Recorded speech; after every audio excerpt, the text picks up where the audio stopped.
අපි අද මේ එකතු වෙලා ඉන්නේ අවුරුදු 20කට පස්සේනේ. අපි 2005 පාස් අවුට් වෙලා බැච් එකක් විතර දැන් අද වෙනකොට මේ අවුරුදු 20කට පස්සේ හම්බ වෙලා ඉන්නේ. සහ ඒක විශේෂයෙන්ම ගත්තාම මේ අවුරුදු 20කට පස්සෙත් අපි 115ක් අද මෙතන හම්බ වෙලා ඉන්නවා.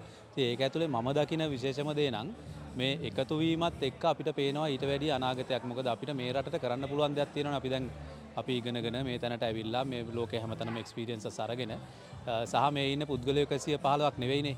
සහ එතනින් එහාට ගියාම තව අපි 650ක් ඉන්නවනේ. ඉතින් මේ 650ම එකතු කරගත්තොත් මේ 650 පිටිපස්සේ ඉන්න ලොකු එනර්ජි එක ගත්තාම අපිට පුළුවන් මේ රටට මීට වැඩි දෙයක් කරන්න. ඉතින් මම ඉන්න තැන නම් මේ ආද ඉවෙන්ට් එකත් එක්ක අපිට පුළුවන් නම් මේක එතනින් එහාට ගෙනියන්න. අපි එකතු වෙමු. එකතු වෙලා අපි මොන හරි එකට ප්ලැට්ෆෝම් එකක් හදමු.